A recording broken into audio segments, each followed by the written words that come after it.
morning. We'd first like to thank you for volunteering your time today and helping to judge this competition. My name is Carson Barclay. I'm Michaela Dinkins. I'm Natalie Haynes. And my name is Reese Egan, and we are part of the Milford Great Oaks chapter. We first wanted to introduce all who are involved in this ethical dilemma. We have Ms. Ramirez, who is a first-year teacher at the school and teaches English along with advising the yearbook committee. Next we have Richard, also new to the school, and is one of Ms. Ramirez's students and belongs on the yearbook committee. Finally, we have Mandy, another one of Ms. Ramirez's students, and she too belongs on the yearbook committee. We also have her mother, who works at the school office and is very vocal about her opinions on not only the school, but the teachers who work in it. Now let's move on and discuss the facts of this ethical dilemma. Firstly, Mandy starts posting hateful things on social media about Richard, criticizing his photography and how sloppy it is, and also making fun of where he lives. This prompts Richard to reach out to Ms. Ramirez on social media, more specifically, Instagram direct messages. He sends Ms. Ramirez Mandy's post and suggested that he should leave the yearbook committee in order for these hateful posts to stop. It's important to note that Ms. Ramirez did in fact not respond to Richard on social media because that would be breaking code of conduct. So the problem overall lies with whether Ms. Ramirez should address Mandy, even though Richard asked her not to. And also, Mandy's mom could cause problems too, as she is very vocal about the teachers she does not like. So now we ask the question, how does Ms. Ramirez proceed? To start, we would like to define bullying as an ongoing and deliberate misuse of power in relationships through repeated verbal, physical, and/or social behavior that intends to cause physical, social, and/or psychological harm. To begin our research, we started by interviewing a few teachers and administrators at our school building who might deal with similar situations to the one that we were presented with. We first started with our principal, who said he would advise a first-year teacher to first talk to their mentor teacher about the situation, and then follow up by going to the administration, as it is an ongoing form of bullying, as well as advising the first-year teacher to hold a class discussion to talk about respecting others and the consequences to their actions.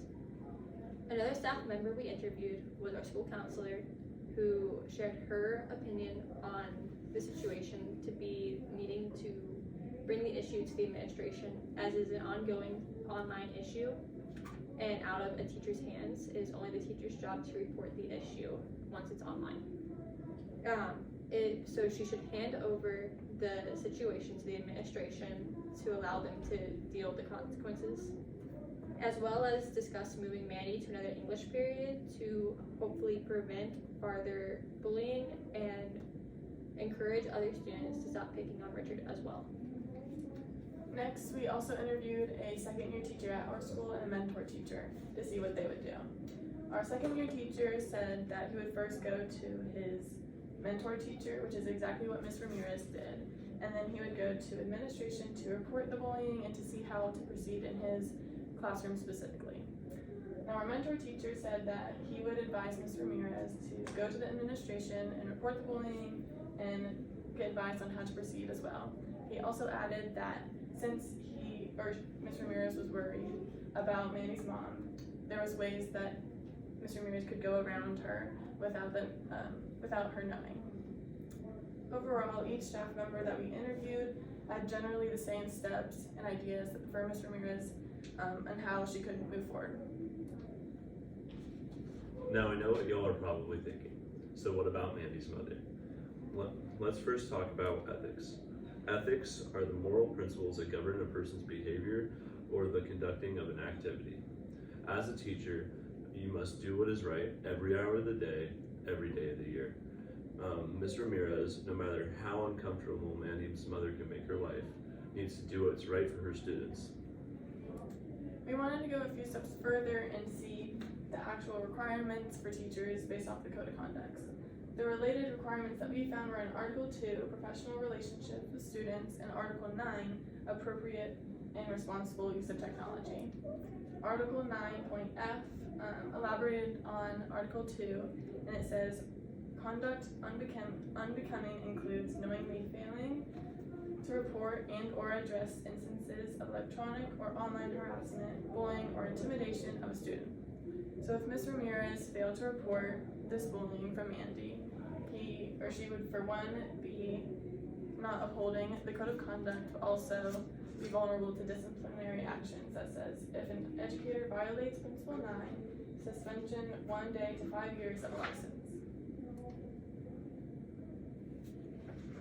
After reviewing this case and interviewing our teachers and administration, as well as researching the code of conduct among other things, we believe that Ms. Ramirez should go to the administration even though Richard asked not to, but only when Mandy's mother is not around to avoid confrontation, and we believe that this is the best thing to do as a first year teacher. She does not risk ruining her reputation without that confrontation. This also allows administration to take control of the situation and deal with the disciplinary actions that Mandy should be appointed, because it is an ongoing bullying situation.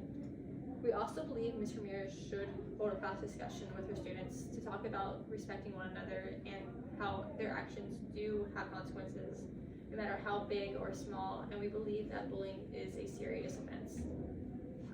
We know that not all bullying can be prevented, but we do believe it is important that first year teachers, not even just first year teachers, all teachers should hold a class discussion at the beginning of the year to talk about their expectations in the classroom, as well as the need to respect those around them. We would like to say one final thank you, and we hope you enjoyed your presentation. Have a great day. Thank you.